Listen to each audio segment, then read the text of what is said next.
Turning now to a story that we've been talking about all morning. This may be the most exciting job search in the country. So get this, NASA accepting applications for its next class of astronauts who could visit the moon, eventually maybe even Mars. This is so cool. We're joined by somebody who is heading to the moon next year. Victor Glover is the pilot for the upcoming Artemis 2 mission, and he is here with NASA's astronaut selection manager, April Jordan. And of course, when we talk space, we have to bring in the man, the myth, the legend, Mr. Tom Costello. It's so good having you here in studio, my friend. An airport. Right. No, exactly. This is the coolest story of the day for sure. Maybe the year, actually. That's right. And Victor, we'll start with you because, look, you were selected more than a decade ago. You've been to space. Knowing what you know, what does it take to do this job? Well, you know, we're not just looking at technical and academic qualifications. We're looking at the whole person. And I would say, for me, something very important, and I think to many folks in the astronaut office, is coachability. You know, and resilience. I got to put those both out there. Coachability and resilience. Those are two qualities that are gonna be with you throughout the entire journey of being an astronaut. Why those two?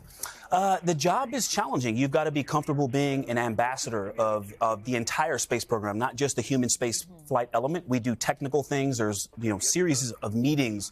We've been developing this Orion vehicle in the rocket to get it into orbit for almost 20 years. And so those meetings have been going on for a long time, and vigilance through those years of technical meetings is required. We do support for one another. That is my favorite part of the job. We've got folks in Russia right now, actually Baikonur, Kazakhstan, getting ready to launch, but their families are being supported by other astronauts. Oh. And so being able to be there for each other's families and to support one another through these missions. 6 months off the planet, there's a lot of it that's great, but you're still away from home. And so resilience and coachability are just, again, constant themes throughout this job. Hey, April, you and I talked a couple of days ago about what the applicant needs to have. So you need to have a STEM master's degree minimum, right? If you're a pilot, 1,000 hours of in-command hours, and you need to be a U.S. citizen. But there's an X factor. There's something that maybe the average person may not realize that they have. What is that?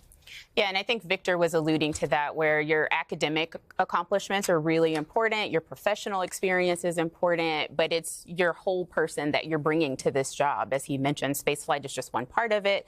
You're a team member before you're anything within this role, I believe. And so folks really have to think about the totality of their life experiences and draw on those for the applications. That's what's going to make you stand out amongst a lot of achievers. We see a lot of awesome people that have done great things with their lives in this application. And so really think about, maybe you've got some hobbies outside of work that give you experience directly relatable to this job. Maybe you've gone through some adversity and had to really push through with determination and grit.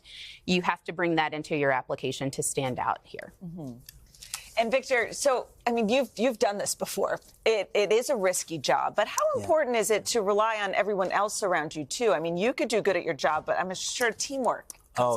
Teamwork is vital, and thank you for highlighting that, April. Teamwork is vital. As I mentioned, folks right now supporting Tracy Dyson is going to the space station tomorrow, and her family is being supported by my classmate Christina Cook. And so teamwork is vital. Everything we do, we're better together. And so, none of the accomplishments that we have are individual. When you watched our graduation on March 5th, you noticed the stories that they told about each other.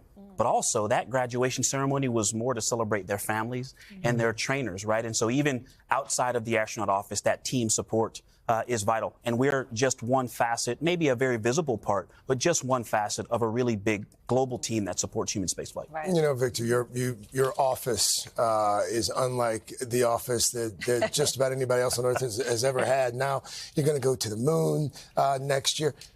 In terms of training, help us understand what the training is like for missions to space, missions to the moon. Yeah. So here, I'm going to start in a place that you didn't expect this. Надо говорить по-русски, потому что надо читать процедуру по-русски. We have to speak Russian because we also fly a Russian spacecraft. We have to be able to read procedures in Russian, work with Russian colleagues so that's one facet. You have to be able to do full pressure-suited diving. We are all professional divers. We're all professional aviators. But here's the thing. I don't need you to be that necessarily to start with. We will turn you into those things. All of us dive. So there's a physical part of it. There's very much a mental, intellectual, academic part of it. But there's also the character and the resilience, toughness, and emotional side of it as well. It's a journey. It's a challenging job. And so those qualities, resilience, teamwork, and coachability are vital. Yeah. Go ahead. No, I was just going to say, Dylan was almost an astronaut. No, I applied to the NASA program when I was still in school, like the camps, not space camp, but like the NASA programs. I didn't get accepted, but things could have gone a little bit differently. You have until April 2nd. It's not too late She to could try again. reapply. I see. She could reapply. Wow.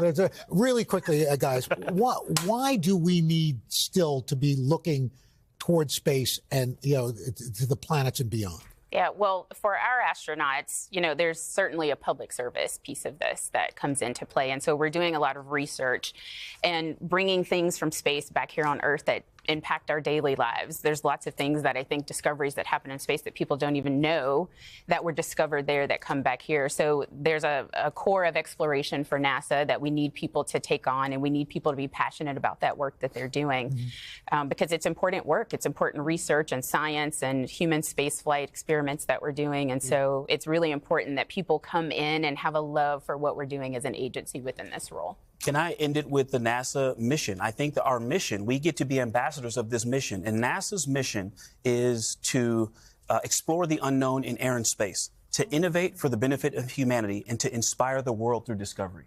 I mean, who wouldn't want to be a part of that? So we're swinging for the fence. There you go. Asking for a friend. Is there an age limit? No. There is not an There's age no limit. age limit. You can wear glasses. A lot of people apply 4 and 5 times. Can you speak Russian? No. Not yet. We'll take care of that. teach you how We'll to do take care of that. Yeah. All right, I'm in. You taking Roker to space, but that would benefit Nobody would be happier than Dylan. Let's talk. Let's talk. We're taking Dylan, too. We owe Dylan a ride, I believe. Thank you, April. Thank you, Victor. Thank you so much. Thanks for Tom, having it's nice me. to have you here. Always love being here. Hey, thanks for watching. Don't miss the Today Show every weekday at 11 a.m. Eastern, 8 Pacific on our streaming channel, Today All Day. To watch, head to today.com/allday or click the link right here.